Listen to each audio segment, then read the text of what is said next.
বিসমিল্লাহির রহমানির রহিম। আসসালামু আলাইকুম। জনতার রান্নাঘর থেকে সবাইকে জানাচ্ছি শুভেচ্ছা। আশা করি সবাই ভালো আছেন। আজকে যে রেসিপিটি করবো সেটা একটা ডিমের রেসিপি, খুব মজার একটা রেসিপি। মানে যখন খাবেন তখন বুঝবেন যে এটা কতটা টেস্টি। সেই জন্য এখানে আমি 4টা ডিম নিয়েছি একটা টমেটো একটু বড় সাইজের, আর নিয়েছি 2টা বড় পেঁয়াজ, কিছুটা ধনিয়া পাতা, আর নিয়েছি 3টা কাঁচামরিচ। লাল সবুজ মিলিয়ে নিয়েছি একটু ভালো দেখানোর জন্য। এটাই পেঁয়াজগুলো এখন কুচি করে কেটে নেবো, আর টমেটোটা আমি ব্লেন্ড করে নিব। এখানে আমি ডিম 4টা ফাটিয়ে নিচ্ছি। এখানে আমি কাঁচামরিচ নিয়ে নিয়েছি, আর নিচ্ছি কিছুটা পেঁয়াজ। একটু জিরার গুঁড়া দিয়ে দিচ্ছি 1 চুটকি, একটু শুকনা মরিচের গুঁড়া, 1 চুটকি দিচ্ছি হলুদের গুঁড়া, আর দিচ্ছি ধনিয়ার গুঁড়া। এখন দিচ্ছি কিছুটা লবণ দিয়ে এগুলো খুব ভালো করে চটকিয়ে নিব। সব মশলা, কাঁচামরিচ, পেঁয়াজটা ভালো করে চটকিয়ে নিতে হবে।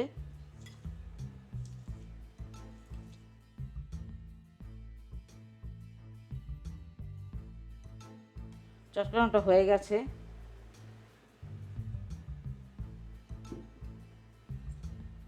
ডিমটা একটু ফিটে নেব, ভালো করে একটু ফাটিয়ে নিব। এটা এই কাঁটা চামচ দিয়ে করলে সবচেয়ে সুবিধা হয়, ডিমটা খুব তাড়াতাড়ি মানে গোলানো হয়ে যায়। আর এই যে মশলাটা যে মাখিয়েছি এটা আমি এখন ডিমে দিয়ে দিব। একসাথে করা যেত, বাটিটা একটু ছোটো দেখে আমি মানে এইভাবে করলাম। এই মশলাটার ভিতরে ডিমটা দিয়ে দেওয়া যায়।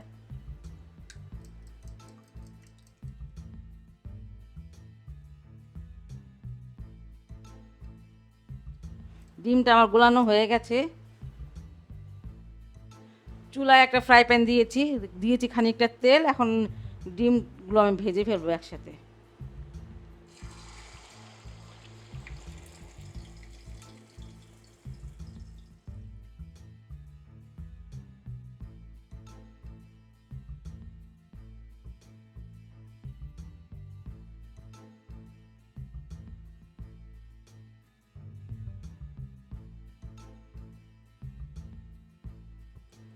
এটা আমি কিছুক্ষণের জন্য ঢেকে দিচ্ছি।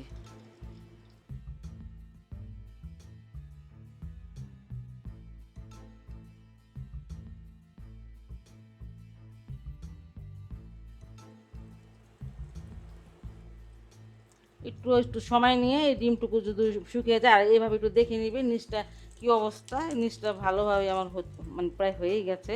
এটা আমি উল্টিয়ে দেবো একটু পরে, 1 মিনিট পরে উল্টিয়ে দিচ্ছি।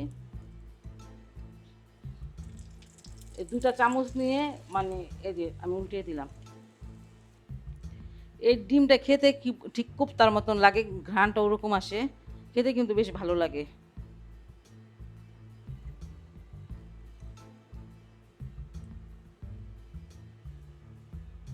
এটা এখন আমি এই খুন্তিটার সাহায্যেই, মানে যে কি ভাজা কাঠি বলে, কেউ কেউ চটা বলে, যাই হোক, এটার সাহায্যে আমি এটা কেটে নিব। আপনাদের ইচ্ছা মতো আপনারা পিসেসগুলো করবেন।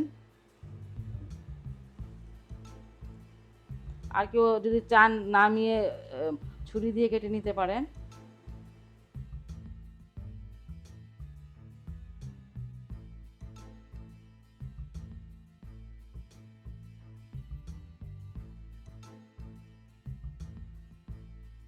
এটা আমি এখন নামিয়ে নিব। দেখেন এই সাইডটা ভাজা হয়ে গেছে, কালারটা এই যে এই সাইডটা সুন্দর আসছে। আমি এখন এটা নামিয়ে নিব। রান্নার জন্য একটা প্যান চুলায় দিয়েছি, আর দিয়েছি কিছুটা তেল। এই তেজপাতা একটা দিয়ে দিলাম, আর 1 টুকরা দারচিনি, আর 2টা এলাচ দানা। বেশি দেওয়া যাবে না, কারণ ডিম তো গোশতে বেশি দেওয়া যায়, ডিম একটু কমই গরম মশলা মানে দেওয়া লাগে।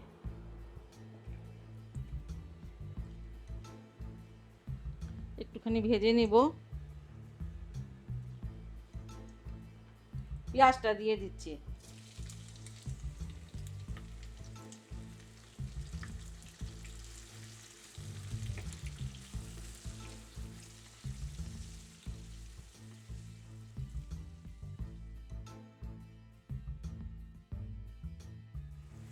পেঁয়াজটা আমার ভাজা হয়ে গেছে, দেখেন বেরেস্তার মতন বেরেস্তাই হয়ে গেছে। এইভাবেই ভাজতে হবে। একটু আদা রসুন পেস্ট দিয়ে দিলাম 1 চামচ। একটু পানি দিব, অল্প একটু পানি দিই।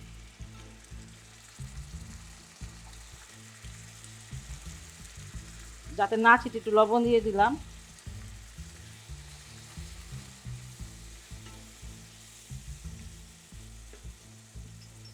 হলুদের গুঁড়া এখানে আধা চামচ দিয়ে দিলাম।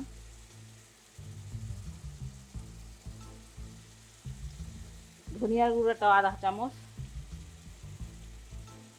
আর মরিচের গুঁড়োটা একটু বেশি।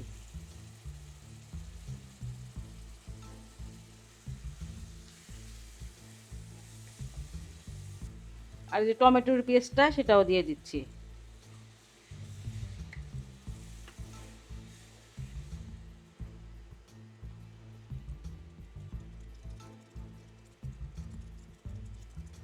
এবার আমি খুব ভালো করে কষিয়ে নিব মশলাটাকে।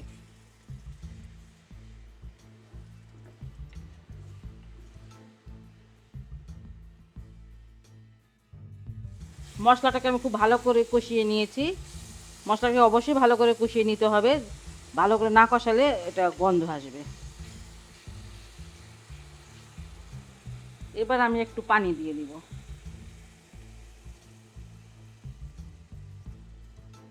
আধা গ্লাস পানি দিয়ে দিলাম।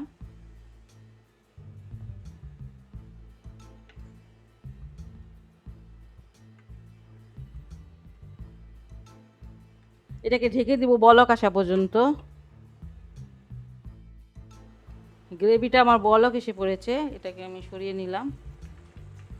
এই পর্যায়ে আমি ডিমগুলো দিয়ে দিব।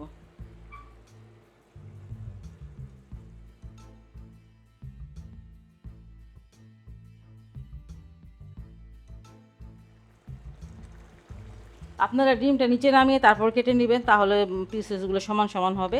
আমারটা ছোট বড় হয়েছে, তাতে আমার অসুবিধা নাই, এক পিসের জায়গায় 2 পিস খাবে এটাই।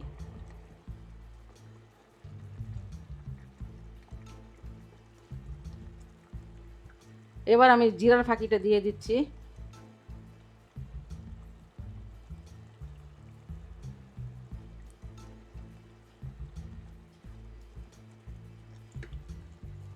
একটু মানে মিশিয়ে দিচ্ছি।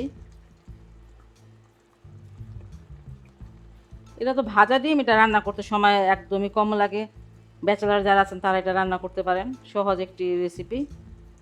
2টা ডিম একসাথে নিয়ে ভেজে রান্না করে ফেললেন, 2 বেলা হয়ে যাবে।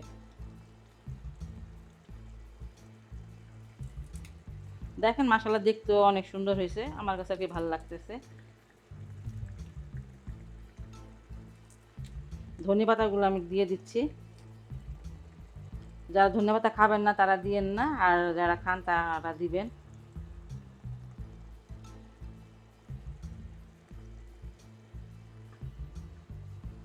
এটা বেশিক্ষণ চুলায় রাখা লাগবে না, কারণ এটা সিদ্ধ হওয়ার আর কিছুই নাই। মশলাটা ভালো করে কষিয়ে নিয়েছি, ডিমটা তো ভাজাই। খুব শর্টকাটে এটা হয়ে যায় রান্না। একবার দুবার একটু এইভাবে একটু ঝাঁকিয়ে দিবেন, নাড়তে যাবেন না, একবার ঝাঁকালেই হবে। তরকারিটা কিন্তু আমার হয়ে গেছে। খুব শর্টকাট একটা তরকারি, খেতে কিন্তু অসাধারণ, কোপ্তার মতন লাগে খেতে। আপনারা বাসায় অবশ্যই ট্রাই করবেন, আর যদি আপনাদের ভালো লাগে তাহলে অবশ্যই অবশ্যই আমার চ্যানেলকে লাইক, কমেন্ট এবং সাবস্ক্রাইব করবেন। সে পর্যন্ত সবাই ভালো থাকুন, সুস্থ থাকুন এবং নিরাপদে থাকুন। আল্লাহ হাফেজ।